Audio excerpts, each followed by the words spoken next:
How long gone?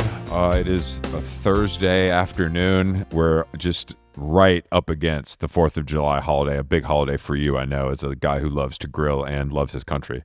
Sort of. Yeah, when you said right here, I thought it was like a right here, right now. Remember that song? Oh, of course, yeah. Right here, right. Great song. Who sang that? I feel like it's either going to be somebody we both really know or a one-hit wonder. It's too early in the podcast episode for me to play a snippet of the song. Could you imagine? Just 4 seconds in. Well, I believe there's is it Fatboy Slim or Jesus? It's probably Jesus Jones. Jesus Jones feels right. Yeah, I think Fatboy Slim sampled it. Fatboy Slim. It is Fatboy Slim. Okay, shit.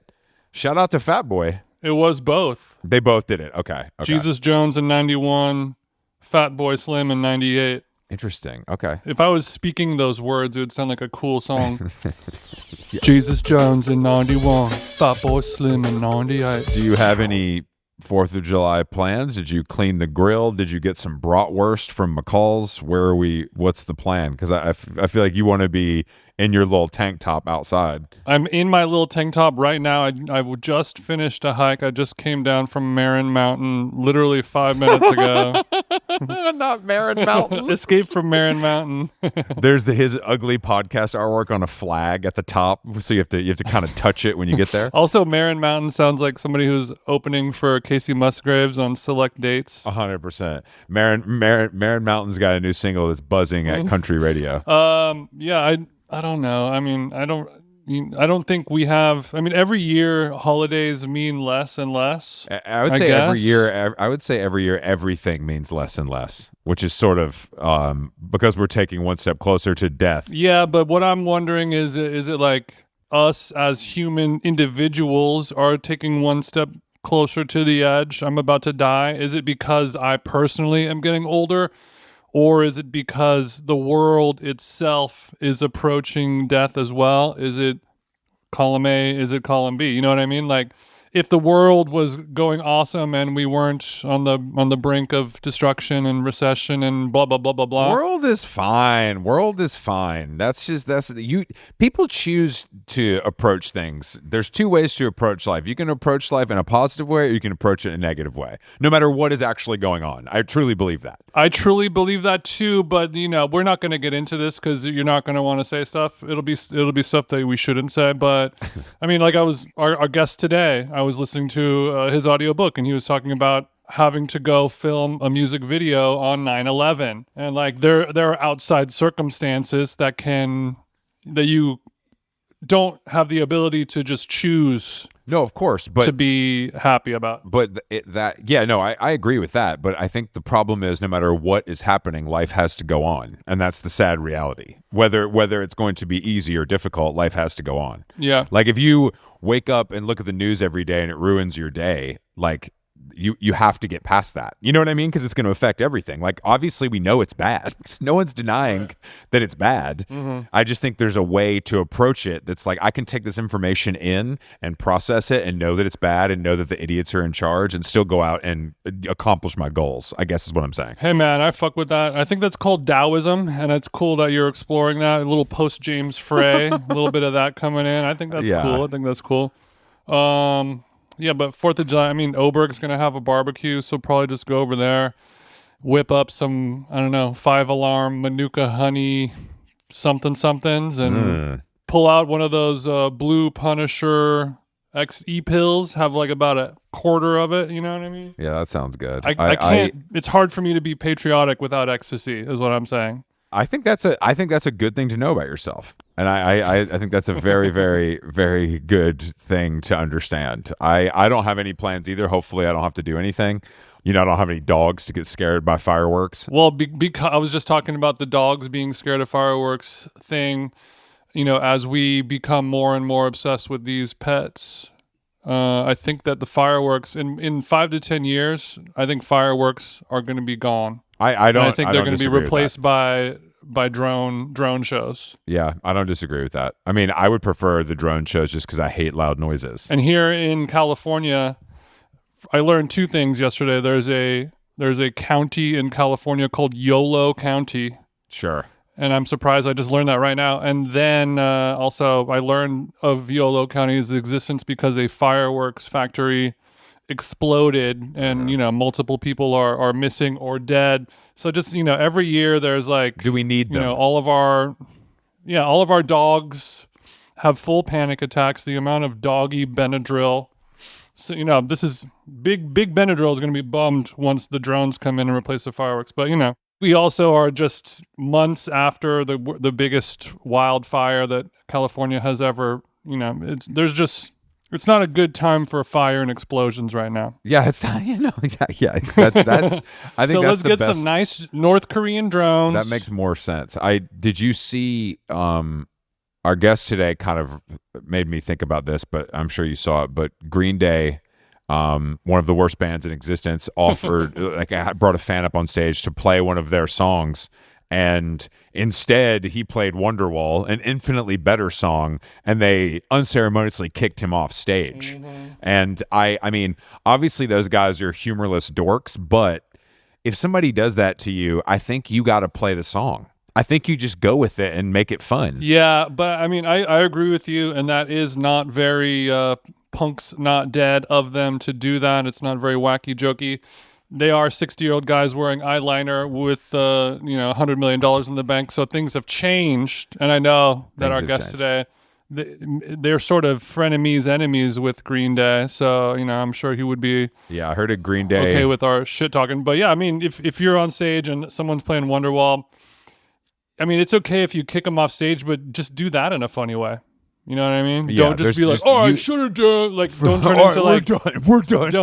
Don't turn into the get off my lawn. We're fucking done here. Get on the ground. Get on the ground. Like, what if the guy's playing Wonderwall? You go, Trey Cool comes out and goes on all fours behind him, and then Billy Joe pushes him and he falls and knocks him over. And that's good. Get out of here. That's classic. That's classic good stuff. That's the hijinks that should happen. Yeah, they treated it more like a police raid, than a joke, which is, I mean, that's everything you need to know about that band, sort of. Green Day equals ice is what you're saying. Okay, got it. I'm not saying that exactly. I was looking at the Stereo Gum website earlier, and they were celebrating 20 years of the Sufjan Stevens album Illinois.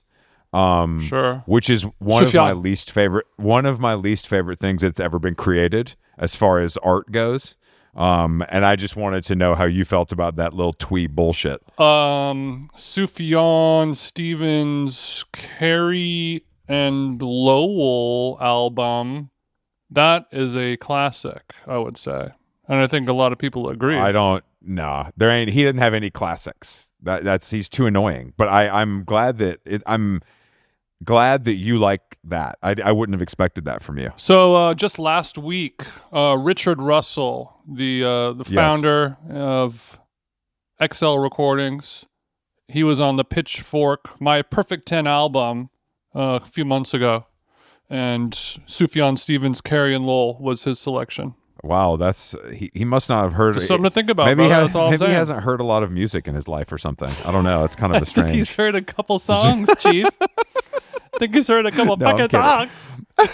Okay, there's a song on there called 4th of July. I mean, okay, all right. Well, that's real. We're getting timely. I mean, I'm going to play that. I'm so glad that you brought up Sufjan. What do you think his real name is? I think that's his real name. I mean, would you make that up? Oh, apparently it is his real name. I don't, I'm not going to pronounce it properly as a sign of disrespect. But another thing, he's low key a baddie. Like if you look at photos of him. Oh yeah, he's good looking. Yeah, he's very good looking. Yeah. All I'm saying is body is tea, okay? Wait, hold on. I just saw a people.com story. Sufjan Stevens says the Bible is very gay. That is cool. Maybe I'm coming around on this little freak. He wears sleeveless shirts while he's playing the flute. Yes, he does. But he can do more pull-ups than I can. He could deadlift more than you can. Definitely. What a dichotomy. Definitely. Dick's going up, dick's going down, dick's going up, dick's going down. It's like if Elliott Smith was bad and uncool, but that's just me. That's just me. He's just misunderstood. And Sufjan, if you're listening, Come on the pod. I don't think he's misunderstood. I think he's done quite well for himself, actually. I think I'm the odd man out here. I don't think I'm leading a charge. I'm just judging by the way he dresses. I think he's misunderstood. I think he needs a little. I think that might be the rare personal choice. Well, you know what he does, but just because it's a personal choice doesn't mean it's good. This is something where we need to expand into. We've talked about it before, where it's like, can you distill down what How Long Gone is? And sometimes we've said, straight eye for the queer guy. We need to go in, clean up Sufjan's wardrobe, et cetera, et cetera. I don't know. Have his look on par with his music. I don't know if I'm ready for that task. That's too daunting for me. I'll find the time. I'll find the time personally. We'll find. This will be a personal We'll find the time. All mine. right. We have a guest today, Mark Hoppus. You probably know him as the co-founder of Blink-182. He's done several music projects over the years. He's produced a bunch of records. He recently wrote his memoir, which is out now everywhere. It's called Fahrenheit 182. Mm-hmm. There's too much to cover here. Do you have any dead stock Macbeth footwear in a size 12? We can start there and then kind of go from there. But I was listening to Blink-182 all morning at the gym, and I got to say, man, they got some slaps. The whole time, as soon as we had him booked on the calendar, locked in, I wasn't worried about what I was going to talk about. It was more of like, what song am I going to put on the outro? Yeah. How am I going to choose? All right. Well, let's give Mark a jingle.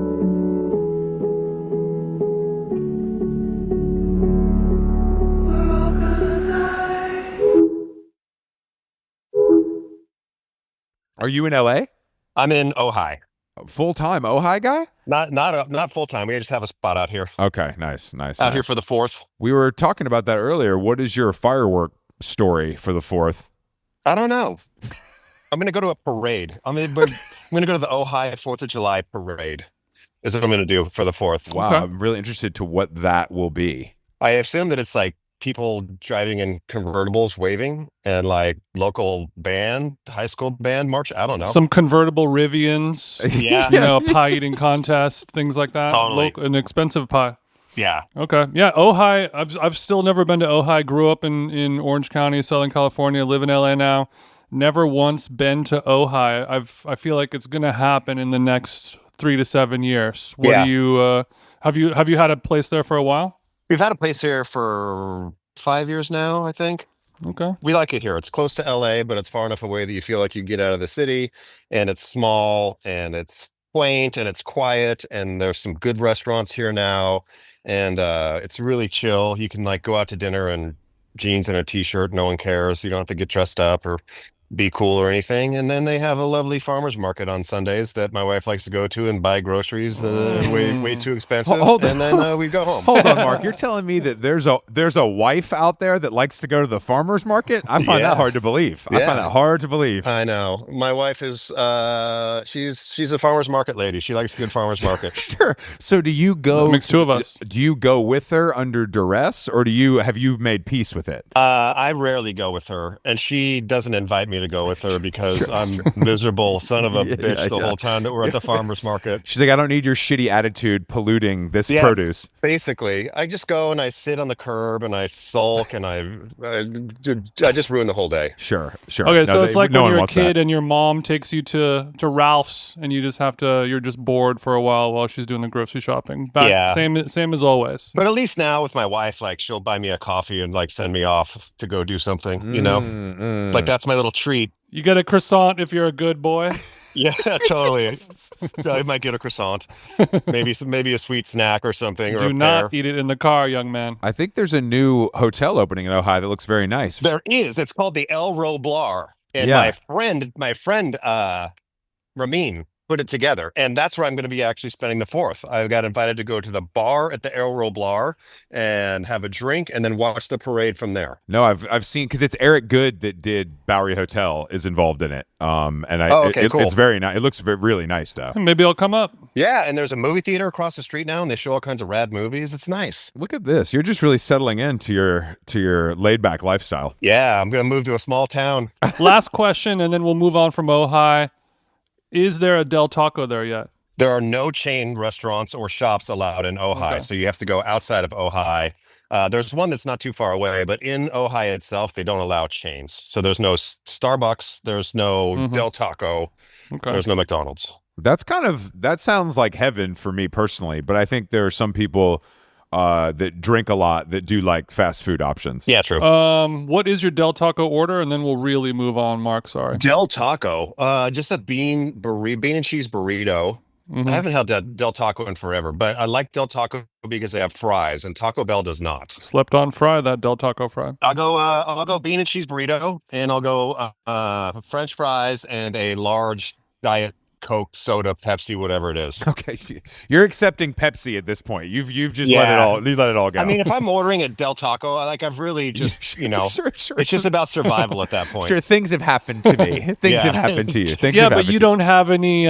No, you don't have any nostalgia. Oh, yeah, totally. I love Del Taco. It's great. But for me at this age and at this point in my life, for me to eat Del Taco means that I've made a series of decisions so bad that is my choice of food for the day. Because how healthy are we keeping it these days? Do we have a chef on the road? Like, how serious are we? We do have a chef on the road. That's big boy. But That's not at big home. boy shit. I like that. All right. so- We're playing these venues, and I'll say that it's because Travis is vegan, but that's not really the reason. But Yeah, I know he's a Mhm. pain in the ass. He's like, this cheese is no, I understand. We've all have a vegan in our life. yeah, but Travis is great, and our chef is great, and he makes delicious food, and yeah, super stoked. But so do you have a say in the menu, or does this guy just do his thing? He kind of does his thing, but sorry, the pool guy came, so now I have to hide inside so he doesn't hear all my horror stories about going to the farmer's market.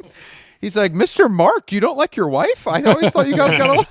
Yeah, it's like I went to the Hobbs' house and he was talking trash on his wife and talking about his private chef. What a dick. Yeah, That's cool. That's fun though that you kind of know it's going to be good, but you also don't have to think about it or send over like an ingredient list. but the thing is, like after every single show, I say, "Can you just make me a bean and cheese burrito?" And he makes a delicious bean and cheese burrito. Like this guy could make 5-star, Yeah. meals all day long, and I'm like. Tom asked for literally like chicken fingers, and I asked for a burrito after the show. I actually am glad to hear Mhm. that. It feels right, kind of. Yeah. You'll grow up one day. Actually, I think I know Travis's chef, Aaron Elliott. Do you know that guy? I don't know. He's like a straight edge vegan guy who Oh, who's been like a private chef for him and some other people over there. Nice.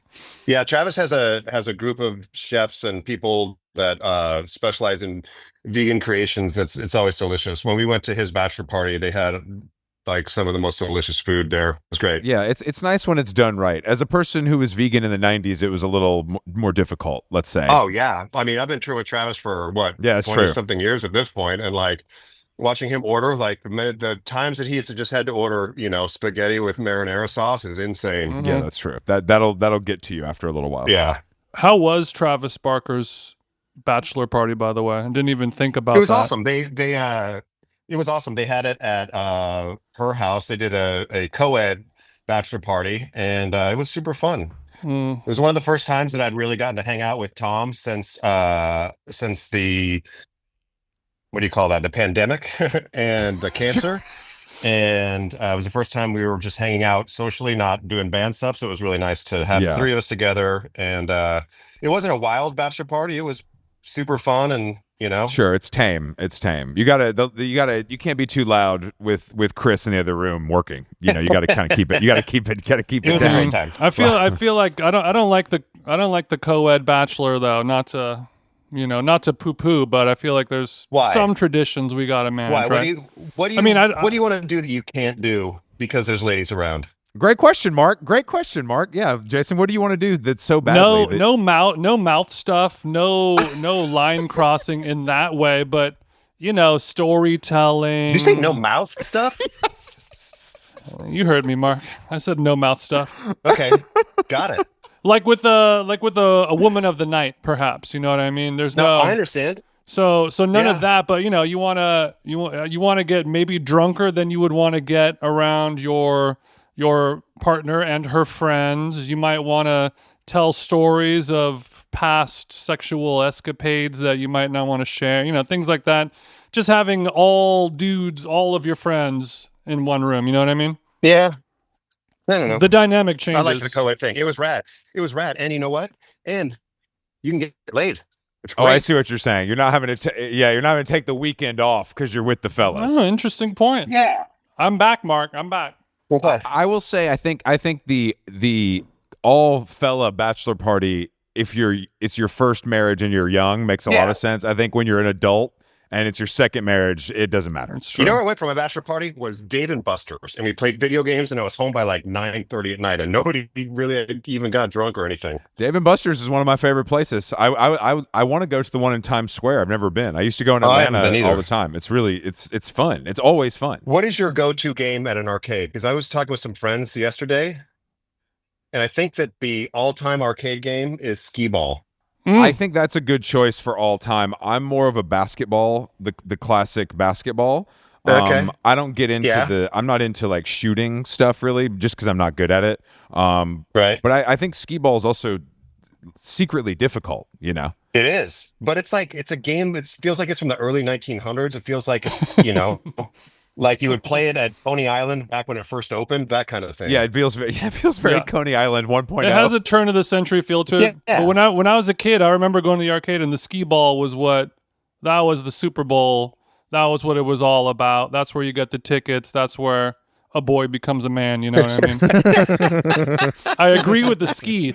And then also, you had your friend who was like the smallest, kind of wiggliest friend, get all the balls, and he would crawl up in there and then reach underneath the little guard thing, and you can just put the balls into the hunt. I mean, it's cheating, of course, but we're trying to get over on the system here. Yeah, that's cheating. Those people. You don't know anything about that. You don't know anything. I'm trying to win a a stuffed animal. Okay, I don't know what you guys want from me.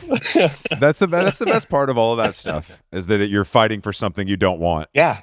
At the end of the day, you're like, "What? I'm gonna get a pencil pop thing? It's like a carrot. You're gonna get a beautiful eraser. This is sick. I can't wait to take for all this the homework that you love to do. Yeah. Well, I guess speaking of partying, you mentioned in your book you grew up potentially in the meth capital of California, if not the world. Yeah. Did you ever personally dance with Tina ever in your life? I have not. Wow, that's strength. I've never done meth, and I've never done cocaine, and in fact, I've been in this band since 1992. I have never even seen cocaine. Well, no way. Okay. True story. You're not hanging out with the right people, first and foremost. Second of all, there had to be a period where you were touring with other bands that were partaking. I'm sure that they were. I've never been offered it by another band. Nobody's ever said like, "Hey, we're going to go do cocaine. Do you want to come do?" To be fair, Mark, we just met. I don't feel the vibe that I could offer you cocaine. You put out that energy in a good way. So you tell me 93, you're with Fletcher from Pennywise. He just, drank 24 beers. Yep. You never once saw a little bag come out. Never saw a bag come out ever. I want to not believe you. Did they ever call you Narc Hoppus? They should. They should. They're going to start now. They're going to start. Today is the first day. That's actually that is interesting.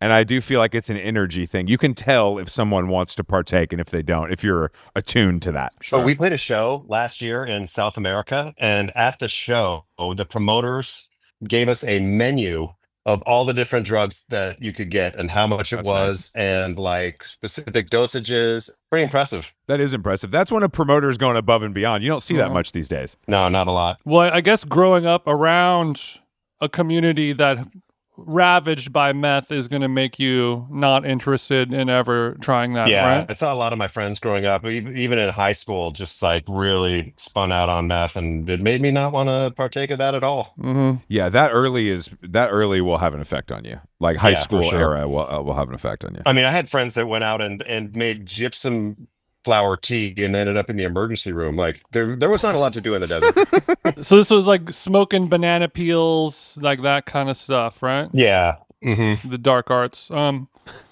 Speaking of, that era, it reminded me when I was reading your book, you were mentioning going to Disneyland a lot growing up. I did that a lot as well. The annual pass, fucking around in high school, all that stuff. Yeah. And you mentioned the phrase getting your V card stamped, and I realized that it's a bygone term that you really don't hear anymore. And when I was of stamping age, everyone said it. That was the only way we referred to it, right? Yeah. I've never heard stamped.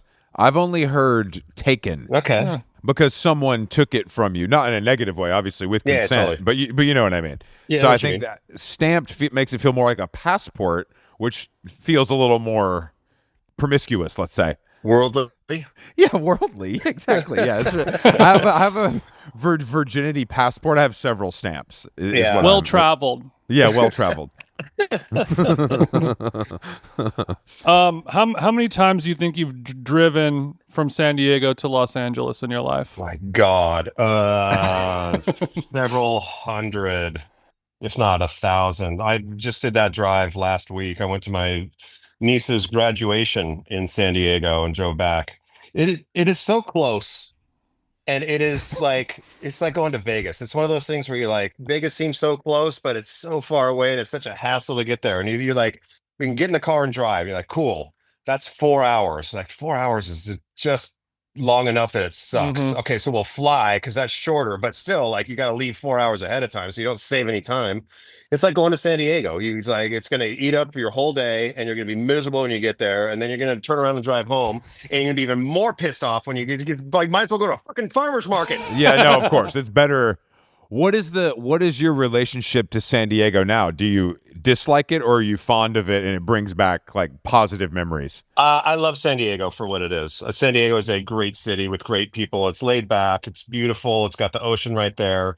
It is a perfect place to retire in. I feel like it is quiet. Mhm. It is suburban. It's just like suburban sprawl forever. Yeah, And I wanted to get out of San Diego because it was suburban sprawl, and it was like you either where do you want to go this weekend? Do you want to go to the mall with the Chili's? Do you want to go to the mall with the Applebee's? Do you want to go to the AMC theater? It's like I wanted different stuff, so Mhm. I went to LA. There wasn't a lot of variety, is what you're saying. Did you find that as you got older, you started craving the suburban comfort again? Sometimes, yeah. I just don't like things being all the same. Like, it's like a sea of mid. Like, I'd rather have highs and lows than just a sea of mid everywhere. Mm. You're saying I that like you that. like the Ojai is like you like the quiet and you get the I do like the you quiet. get some Yeah, of totally. you get some of the itches scratched, but it's not same. It's not mid. Yeah, totally. Like, there's some restaurants here that are beautiful, and there's some places here that are just holes in the wall that are also great. And there's a great burrito shop. You really it sounds like your life is kind of based around burritos. Yeah. Well, growing up in Southern California, it's kind of just part of the. You don't have a choice. No, Jason, who grew up in Southern California, I've noticed a burrito and nacho tent poles as well Yeah. in his upbringing. And I've even gotten into the breakfast burritos over the years, just wrap stuff in a tortilla and I'm good. Okay. Oh, wow. You've pushed into breakfast burritos. Congratulations. Yeah. That's a big step for anybody. Proud of you. But we've had some time off lately, so I've been able to like really buckle down and focus. Sure. I've been really able Explore to the sausages, explore the potato space a little bit. Yeah. I really got my know. shit together.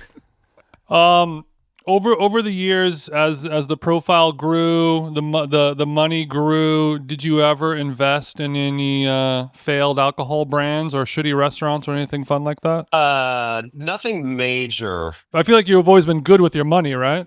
Touch wood, I've been pretty solid so far. Okay, my wife bought Tesla stock when it first went on the market. This is years and years and years ago. Our cost basis on Tesla is like $8 a share, and we bought a ton of Tesla stock, and that's done really well for us. Mm-hmm. In the early aughts, late 90s .com boom, there was a company called groceries.com, and it was the first time you could get groceries delivered to your house. And so I had groceries delivered to the house, was talking to the guy. I'm like, this is insane. You have groceries delivered to the house. And the delivery driver said, man, we have so many drivers and we can't hire people fast enough. So I was like, okay, cool. I called up my business manager and I said, I want to buy groceries.com stock. And he said, .com stocks are volatile and you might lose all your money. I'm like, I just talked to the driver guy and he said they can't hire people fast enough. I want in. And I bought a bunch and they went bankrupt like a month later and Okay. totally out of business. Yeah, you learned your. What did you make any money from the clothing, like Macbeth and Atticus and shit, or did you sell it? I did. I sold it to Tom when the band broke up the first time. Oh, because you guys did it together, and then you were like, I don't want any piece of this. It was part of our separation thing that he bought the company from me because it was a company that we built together, but like it would have sucked for everybody that worked there and for the company itself to have two people that were actively disliking one another at the head of the company. So Sure. it didn't make Sure, sense. And yeah. like the company was based in San Diego. Like a mile from Tom's house, and I was living up in LA at the time, and I was like, no, just take it and do cool stuff. I hope you hit him over And he did. I hope you hit him over the head for the price at least. Yeah, I think what we decided on was totally fair. I mean, I made money, and it wasn't like punitive Fair. or hurtful or anything like that. 'Cause It was those- just this is what the company's worth. Pay Yeah, I that, see what you're saying. and I I'll see go what you're away. saying. Like a very simple equation. There wasn't a lot of thinking. Yeah. I mean, I think Nah. that those I mean, you've been in a relationship with these guys for your entire adult life. So I can't Yeah. and I mean I think that there's going to be ups and downs. Yours are just documented. Yeah, totally. And talked about in magazines. Well, I think it also though, I think that nowadays people really want bands to reunite. It used to be different. Now there's like such a market for it and people really want it.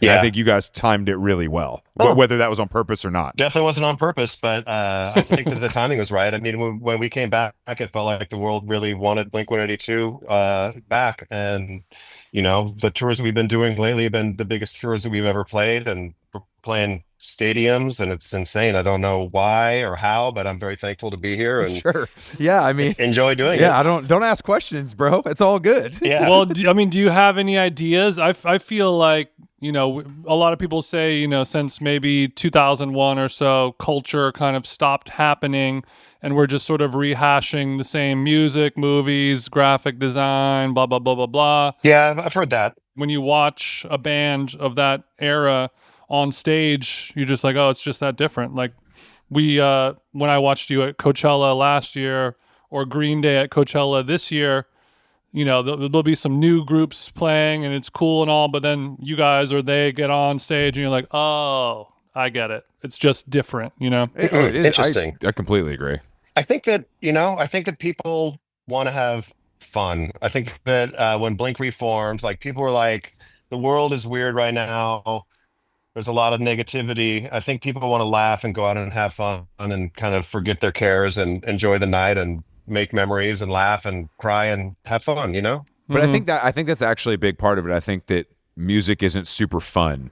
Like I really like a lot of stuff and I think it's really good, but I don't think fun is a word I would use to describe it. And I Yeah. think that is a void you fill for sure. We have a fun void. Yeah, like all hip hop music nowadays is kind of minor in terms of, tone and key, and it's dark themes and drugs and weird, and it's a far cry from Big Pimpin' with Jay-Z and just having fun and partying tunes. And back when every, TRL, you guys were crossing over with all these hip hop groups and it was a big party, and now it's gone a lot darker. I feel like the world is in a weird place. And I feel like people want to go out and laugh and have fun. And I think that's what Blink brings. And our crew puts on an amazing show with lights and lasers and cool stuff and smoke and fireworks, and it's rad. You're like, yo, this ticket is worth the price, guys. Let me tell you, we have fireworks, we got fucking lasers.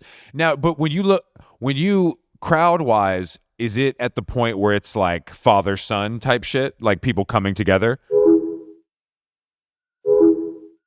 It's so rad because I look out at the crowd and the people in the front haven't aged a day. It's all like, Yeah, 18, 19, 20-year-olds all across the front, pushed up against the barricade. And then there's people that are coming to the show. It's their first show they've ever come to. And it's a Blink-182 show, 30-something years into our career. It's insane. And then there's people that are like bringing their kids and like father, son. Like I came to Blink shows growing up and I want my son to come to Blink shows when he's growing up. And it's rad. It's a fun time. I'm really grateful for the people that weren't around when we first started off that are coming to the shows. That's really well, yeah, that means a lot to me. that's a testament of the power of the whole thing. You know what I mean? If it's like if it's still appealing to a new generation, that means it has some staying power. And I love the people that have been there since day one. They're still coming to see us after all this time. You're like, I appreciate my peers as well, but Yeah. Yeah, you must recognize people in the crowd from 20 years ago, and that must be crazy. I guess the only difference now is your stage is further away from the crowd than it used to be back when you first started.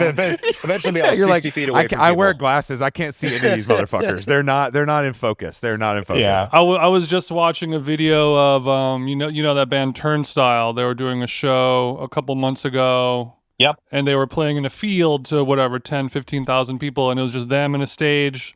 no barrier, no security guards punching kids. Yep. And it was really like, oh my God, I realized that we haven't had this in so long. No, and they're bringing it. Turnstile are so great. They're such great people and a great band. And They opened energy, for you guys for a tour, didn't they? Yeah, they did. I remember that. Yeah, they were great. And the way that they run their shows is so magical. Like like you said, no barricade, no security, people getting up on stage, but somehow it works and people look out for one another. And even though there's so much going on, there's just love and joy and Yeah. celebration. Yeah, no, for sure. awesome. It's some like we police ourselves type thing that really works, which is like what hardcore was always about. Yeah. But to see it on this scale is what I think is so fascinating. Totally. And especially a band at their level who are transitioning from like this super cool underground band that is now crossing into mainstream and in the top 10 and, tens of thousands of people come to their shows, that they can have that. And I would think that somebody pull them aside and be like, yo,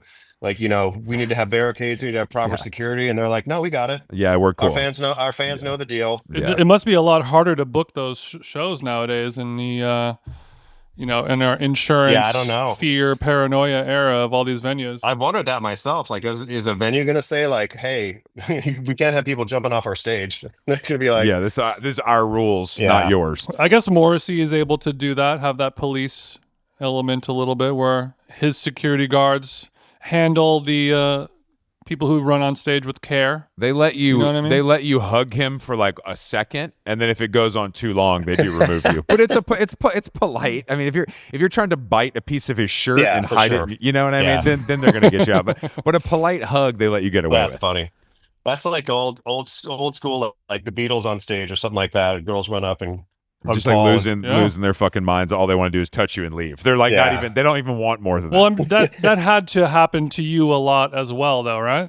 People getting on stage, yeah. I mean, people get up on stage and run over. There was a dude that hopped on stage, but now on the last tour that we had, there were literally flames that shot up from the floor and fireworks that were on the ground. So if somebody got up on stage, they could be lit on fire very easily. And so some guy tried to get up on stage, and our security guys took him out. That was so gnarly, like Secret Service agents or something. It was insane. He disappeared. Like, this guy He disappeared. yeah. He didn't get more than 2 steps onto the stage, and then all of a sudden he was gone. But what's weird is even in a live show with Travis beating the hell out of his drums and 100 and something decibels of speakers just blasting and everything else, I can feel when people are running across the stage. Really, like a Yeah. sixth sense type vibe. Like, I don't know if it's through the floor or what it is, but like I can somehow feel it or know it or hear it or something. But every time somebody gets up on stage, Interesting. it's very rare that somebody gets up on stage and starts running across that I don't notice it. Know that they're coming. Yeah, even if it's behind me, it's weird. That is interesting. I saw a video of someone, maybe it was like Halsey or someone, but basically like knew the fire was about to come out, and there was a cameraman like Well, I saw pulled that same him, video. like Yeah, pulled totally. him, like saved him from it. And I was like, Yeah. I mean, you obviously are all aware of the show when that stuff's going to happen, but to have the peace of mind while you're performing in front of whatever, a arena of people it was very impressive. He's much better than I am. You're like, oh, sorry, dude died. Oh well, next one. No, but seriously, so we have our in-ear monitors, and in our Yeah. in-ear monitors, before the fire hits, it goes fire, fire, fire.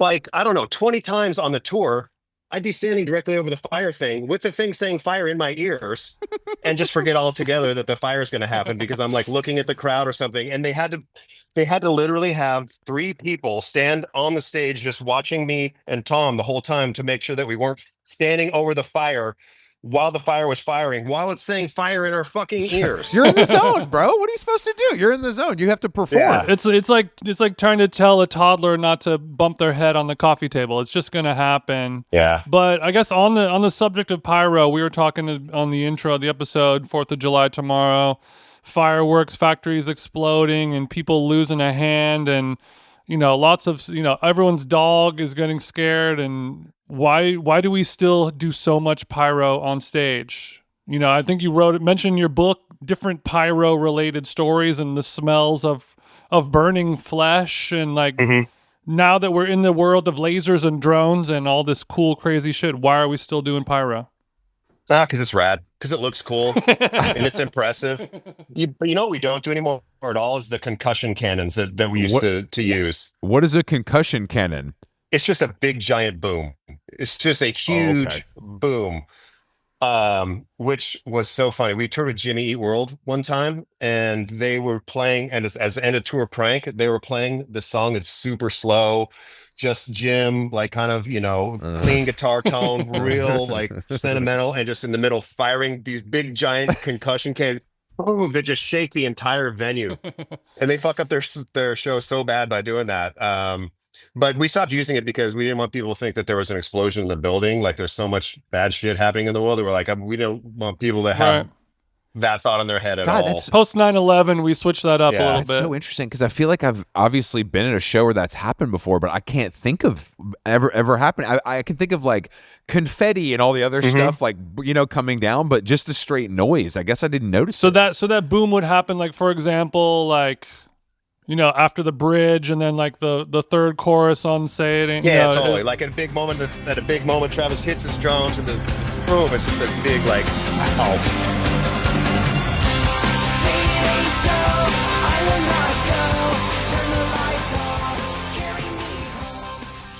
To really shake people. But yeah, we've stopped doing that. That's long once time again, ago. you're maturing. You know that it's not it's not worth the fire's going to stay, but the boom, we got to get rid of it. We got to get rid of it. How deep did you go in your goth phase, or are you still deep in your goth phase?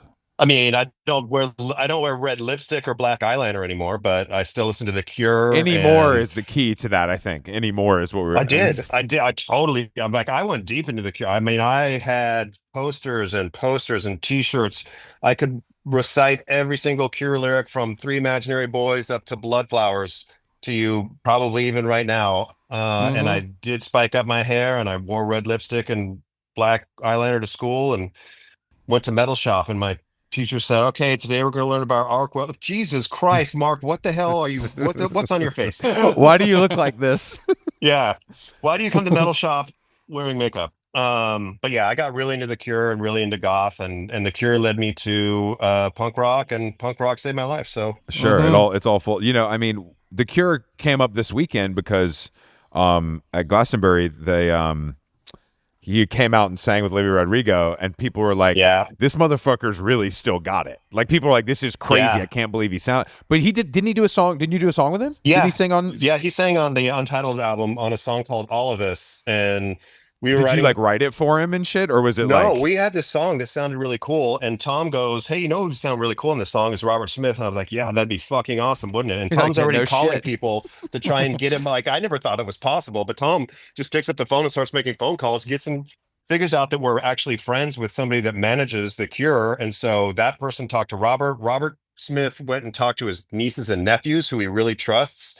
And his nieces and nephews were like, "Oh, we love Blink-182. Definitely do the song." So he kindly said, "Yeah, send me the song." So we sent it. We had to fucking FedEx him a hard drive because this was before you could file transfer. Sure. So we mailed him a hard drive, and we got it back like, a couple weeks later, and he had recorded it all himself at his studio and written it all his stuff, and killed it. And then we went to London, and he performed with us on stage, and that was awesome. And I saw him perform with Olivia Rodrigo, and it sounded great, and he killed it, and it made me very jealous. Sure. You're like, yeah, remember who did it first, all right? Yeah, really cool. I thought we were the special band. That feels like I've heard stories like this before where a son or daughter or a niece or nephew gets something like this done because they're asked and they're like a fan, and you see it kind of. I can tell when that happened. Yeah. Usually I'm like, this doesn't make any sense, and then I'm like, oh, it's because somebody's, Martin Scorsese's daughter was like, you have to do this, Dad. It's Right. that kind of thing. Totally. I like that. I think you have to check in with the younger generation. Totally. And thank you, nieces and nephews. Yeah. Thankfully, he asked the cool nieces and nephews, because Yeah, he probably has some not cool nieces and nephews that would have fucked it all up. probably. How is your germophobia journey going, Mark? It's good. It's good. I was just thinking about it today. I wash my hands a lot, but I don't sanitize as much. It's really just when I'm on tour, because when I'm on tour, I'm worried about getting sick. And every singer in every band, every performer has the same fear. Like they're worried about their voice the whole time because there's really nothing you can do about it. You're in crowded rooms, you're traveling, you're not sleeping well, you're singing every single night or every other night, whatever it is, and you get sick. Like it just happens. Like there's no other job really where there's nobody that can replace you. Like if you're a Broadway singer, like if you're a singer or an actor on Broadway, you have an understudy. So if you get sick, it sucks. And the people that come and like, oh, well, the headliner's not there, but I still get to see the play and I still get to do the whole thing. But like if Tom gets sick, nobody can sing Tom's songs. If I get sick, nobody can sing my songs. So Don't talk you have to about Matt. cancel the Don't show. talk about Matt Skiba like that when he's not here to defend No. himself. Don't do And that. that also. But yeah, so when I'm on tour, I'm just the whole time I'm worried about getting sick and worried about my voice. So I really just spin out, and that's Right. kind of the only thing that I feel like I can do is wash my hands and stay away from people. And then when I'm home, it takes a while for that to go away. Oh, I see. Like you have to wind down from those behaviors. Yeah. Yeah, but the way that you explained it in your book was an angle that hadn't occurred to me, because you hear about, the Howie Mandels or other people, and they're just sort of dismissed as a freak, and your logic was like, oh, I have hundreds of crew members and employees and people working on this tour, and if I just get lazy and fuck around and get sick, It's a problem. all these people don't work tomorrow and they don't work next week. Yeah. And it's a lot of that level of pressure seems tough. Yeah, we had to cancel. I got sick at the end of our South American tour last year and was in Mexico City. And we had, I think, 3 or 4 nights of shows. And I got really sick on the first night. We had to cancel the rest of the nights. And I know, and like I'm reading stuff online and I'm sick and I'm in my hotel room and I'm just feeling awful and reading comments like, I flew here, I flew 7 hours to be here. We had because people travel and they get hotel rooms and they have babysitters for their kids and they make plans around it. And then you're like, Mhm. oh, sorry, my throat hurts. you know, you can just go do something else tonight. And that sucks. I don't like that. But okay, so when this is going down and you're like, I feel this coming on, you get the rock doc in the building and you do whatever you can, but sometimes it's not enough. And the rock doc they had in Mexico gave me a shot. He said, I'm going to make you big and strong again. And he gave me a shot of something, but I don't know what it was. Don't ask questions. Don't ask questions. Yeah. And then put me on all these meds that just totally spun me out. It was bad. Mexico City was bad. I was really sick. And the doctor that they got, it was like a Sunday or a Saturday or something. So it was the only one that they could do. Like, you got to find somebody that's a good doctor that'll come to a hotel in the middle of a day on an hour's notice on like a Saturday. So who are they going to get? Sure. You're gonna get the doctor from The Simpsons who's gonna show up and just Yeah, exactly. Totally. The pool is Yeah. a little limited at that time of day. I see what you mean. If it's the weekend, Yeah. I'm always. But you guys travel. How do you travel? Do you all have your own bus so you can really spread out? And if you're feeling bad, at least you're alone. Yes, in the States, when we travel, sometimes we travel by plane, sometimes Sure. we travel by bus. If we're traveling by bus, then we'll each have our own bus because we usually have family members out with us. Yeah. That started happening when we started having kids and getting married. That's a big step for any band. What's that? Getting married? No, that happens all the time. Separate buses. Separate buses is pretty baller. You can only really do it in a 3-piece band. Like the Sure, more yeah, band yeah, members sure. you get, like the least. Yeah. When it's six, Plausible. 7 people, you're Yeah. taking too much from the bottom line. Ska bands aren't doing that. No, the horn section has to stay home. They share a bus. No. The horn section shares Totally. a bus. Aquabats lose again. Son of a gun. What do you think is more difficult, reading a book that you wrote or writing a book? Reading it. Reading a book that I wrote is hard because the writing of it is awesome, but I really enjoyed that process. Awesome, you say. How come everybody I know says it's hell on earth? Writing? No, it was super fun. I got to, I would go and I would get super high and I'd go downstairs and I'd write, and like my co-writer would come over and I'd tell him stories and we'd write and like change things and agonize over words and go through, like, that was fun. I enjoyed that whole process. How similar did that feel to like songwriting, especially when Very you have similar. like a collaborator? I would assume that feels very similar. Yeah, it helped a lot. I was writing on my own and I didn't enjoy it as much as I enjoyed writing with somebody else because I like having somebody else in the room to spar with, to like, What about this? What about this? The That's our whole collaboration approach. is what I love. That's yeah, that's our whole approach here on How Long Gone. That's yeah. I mean, Dan that worked on it with you. I mean, his book was great. I really found it. I think he's like the right guy for the job. Totally. Dan was exactly the right guy for the job. He's a great writer. He has a great sense of humor. Like I couldn't have picked a better co-writer. So you felt like it was fun and collaborative and like creative. It wasn't like you were torturing yourself alone looking out the window with the laptop. No, I felt like it was a fun project to do. Words are my shit. I love words. I love lyrics. I love like I do the crossword puzzle every day. I love communication. I love words. And so like writing a book was a joy because I like putting words together in order that conveys something that means something to somebody else, can make somebody else laugh or make somebody else think something or cry or understand what I'm trying to say is really important to me. Yeah. When did you decide to write it? After cancer, when my manager was like, my manager's told me for years and years, you should write a book. You should write a book. And I was like, yeah, well, I don't know. I mean, like, there's so many stories about people being in bands and whatever. But when I was sick with cancer and I thought I wasn't going to make it, like, I was really bummed that I'd never told my story about Blink because Blink's my favorite band, and I wanted to tell the story from my perspective and my experience in this band that I love so much. And so that's when I got serious about it. Yeah. I mean, I think that's a better reason than most. But I think that we all need a push sometimes. Yeah, for sure. Did the getting high part of it start around the cancer? Like, did you start hitting the edibles around the cancer time, or had you already been experimenting? I had been a little bit, but yeah, during cancer, I was using cannabis. And it helped. It helped me a lot. In fact, like there are times when I look back and I wish that I would have taken it easier on myself when I was going through the chemotherapy and spend more time just resting on the couch. I felt like there were too many days where I was like, I'm not going to let this stop me living my normal life. I'm still going to go and do my stuff and I'm going to fight my way through this. And there were times where like I was just should have just stayed in bed. You have to listen to the body. I mean, do you feel obviously different now? I mean, does it feel like a second lease on life type shit? Yeah, it does. It feels like a second lease on life. It's weird because the best part about surviving cancer is taking everything for granted again. It's like that's the real shit. Like when you feel like, okay, cool, I'm back to normal now, and you just like getting annoyed at dumb shit. Like you're like, okay, I'm back, baby.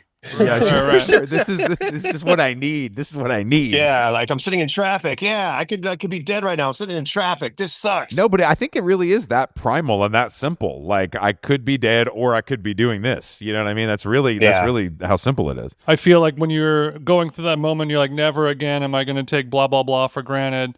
And then 5 years later, you're like, and I'm able to take that for granted again. I think so. Yeah, totally. Yeah. I've earned the right to take this for granted. I'm back, baby. Yeah. Well, I'm glad that we're experimenting with THC.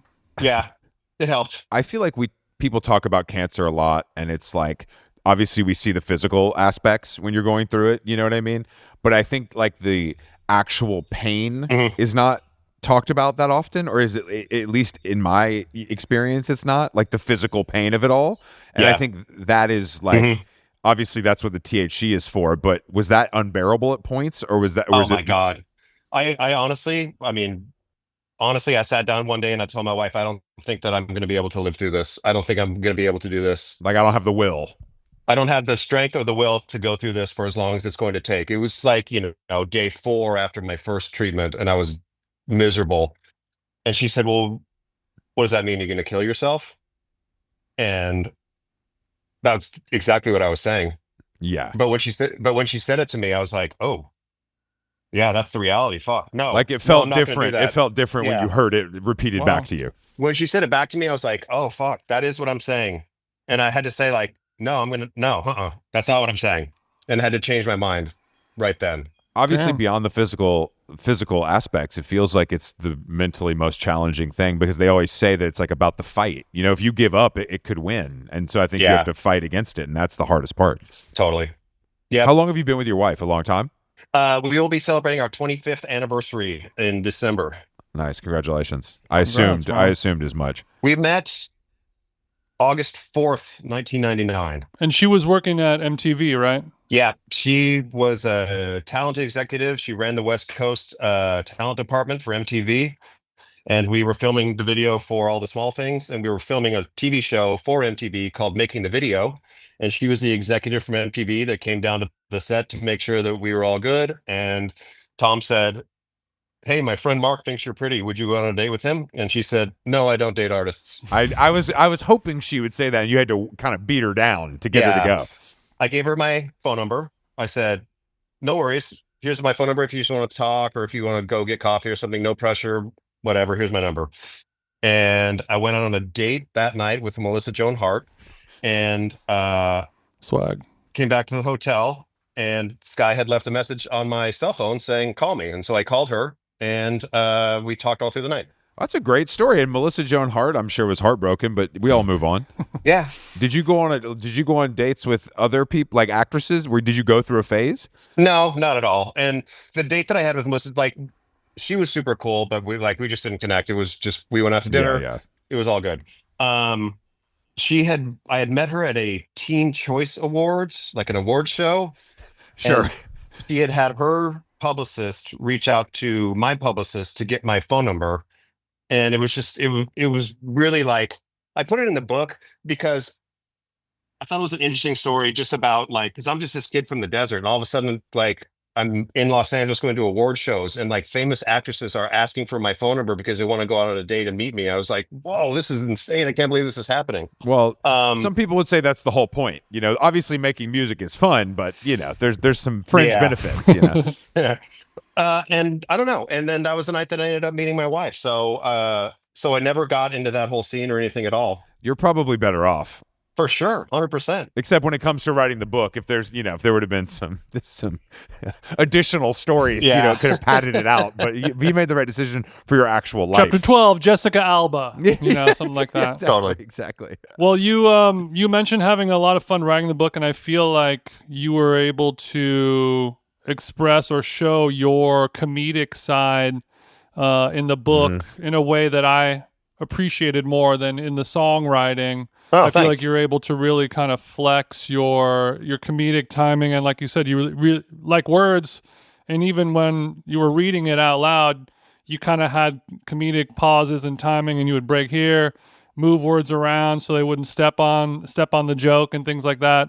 Do you still keep up with comedy nowadays?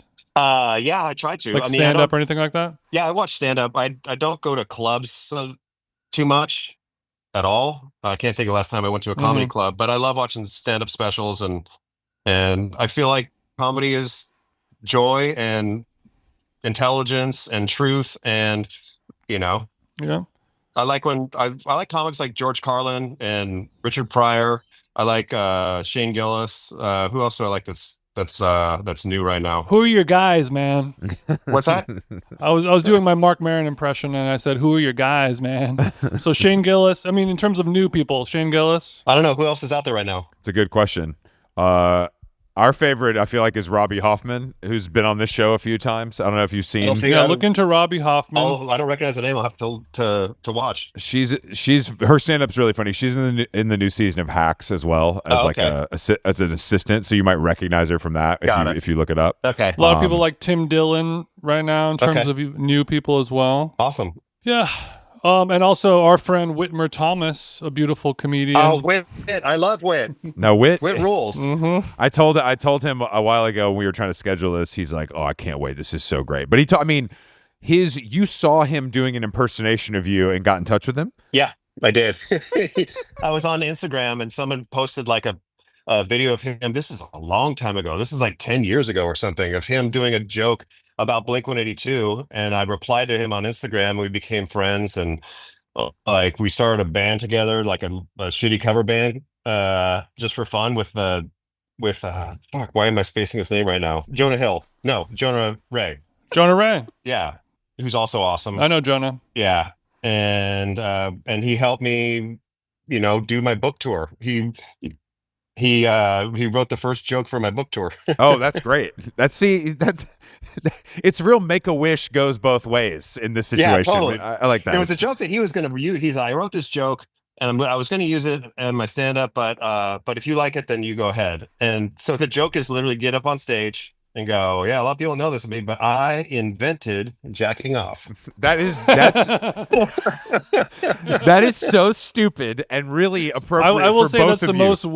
it's the most Whitmer joke ever, and it's a perfect joke for you to open your book. Totally. As well. Yeah, And I'm sure when he told you that, you're like, oh, why didn't I think of that? You know, totally. Yeah, it's right. It was out there the whole time. who are you going to bring out on tour to open for you guys? We are bringing Alkaline Trio. Okay, look, I didn't want to get into this with you, but I mean, Alkaline Trio, I get a lot of shit for liking Alkaline Trio. Why? How? Why? Then you're hanging out with the wrong people. But no, it's because of the look. I think it's the look. I think the look is sort of extreme. You know what I mean? Like the black and red. I think that whole thing, I think it turns people off. But It's okay when Interpol does it, but not Alkaline, huh? Yeah, totally. I find it, Jason and I are a duo. Obviously, we do the show together. And when we have people that have, had creative partners for a long time, especially someone like you who's been through some strife, like, what do you think the secrets are to kind of keeping the band together, for lack of a better term? Communication. Straight up. Communication and honesty. Yeah. Communication and honesty will always win. And, kindness. If you come at each other with kindness, then it's all good. Do you think having a third party there helped everything, or do you think it was just? You mean having 3 band members? Yeah, like I'm saying, having when you and Tom are having your issues and Travis is there, does Travis stay out of it? Does it help to have a third party that just feels more neutral? Yeah. It does. But when the band was breaking up, like Tom singularly was like, I don't want to do this band anymore, at all, and so he left, and so then Travis and I turned to one another and did Plus 44. Sure. But like, I think we don't really have arguments really now. Like we, disagree on things, but I don't know. I feel like we're all mature and we're all thankful to be here. And, it's been taken away from us twice. Mm-hmm. Yeah, I feel like you've gone through all the stages of whatever a band is going to go through. And now you're just, it's behind you. We're all in band heaven. Yeah, and totally. Thank God we're playing the biggest shows of all time. Band heaven. No, but I mean, it does. It's really a testament, because I think I feel like you guys are doing it for the right reasons, to be completely honest. I think a lot of bands do it for the money, but you had the money. You're doing it because you want to do it. The only reason I do this is because I like doing it. We're very lucky to be, comfortable in our lives and everything else. Like, I don't have to make decisions based on needing money, and definitely play in the band because it's a joy, and I like playing music, and I like seeing people, and I love being on stage and looking out the crowd and seeing people smile and singing along, and Tom's doing something ridiculous, or Travis is doing his drum solo, and I look at people and they're like nudging each other and pointing and smiling and laughing. Literally just sitting here talking about it gives me goosebumps, because it's such a joy to get to do that. It's nice to hear someone who's done this for this long still feel this way, because I feel like a lot of people are just like, this is my job, I'm a little bit jaded by it, I know it's cool, but it's not. I don't get those feelings anymore. I have those days too, where I'm like, here we go again. Play a show, my God, fucking get up from the hotel. Do you know who I am? Get another van and drive to another fucking arena and sit in a locker room all day and go play a show. Have a fucking burrito from our private chef afterwards. I mean, I get jaded and shitty for sure on tour. No, I mean, tour takes. I said no sparkling. Yeah. Tour is not the way people are meant to live. No, not at all. Simply, it's just an insane thing to do when you really get to the nuts and bolts of it. Even at the highest levels, it's just not what the body wants. No, not at all. And I have people that will come out on tour, and they'll be there for like 3 or 4 days, and they'll go home and be like, I can't believe you guys do that for weeks on end. I don't know how you guys do it. Like, our booking agent will come out, stay with us for like 4 days. I don't know how you guys do it. We do it because you fucking book it like this, bro. We don't have a choice. You send us around. And this is not your tour manager coming out and sleeping in the van from Salt Lake to Denver. This is, I flew in. Yeah. We did the stadium, went back to the Four Seasons. I'm staying at the same hotel that you're staying. Exactly. I'm staying at the Four Seasons on a different floor than you. Yeah. No, this just happened to me. I just rode on the bus for one night with my friend, and I got off and I was like, I literally said that. I was like, I can't believe you guys do this for like 12 weeks at a time. Like, I just don't. You have to really, I think that there is something to be said though about getting the the adrenaline from the actual performance that changes how it feels versus being like a passenger. Yes, absolutely. You get, like, my wife comes out on tour with us, and I don't know how she does it, because like she doesn't get the payoff that I do. Like I get the adrenaline rush. I get the, walk up on stage and, my heart's going whatever, 120 something beats per minute for 90 minutes. And I run around on stage and people are cheering and singing along. And, we high five after the show and go back to the hotel and crash out. But she doesn't get any of that. Like she just travels.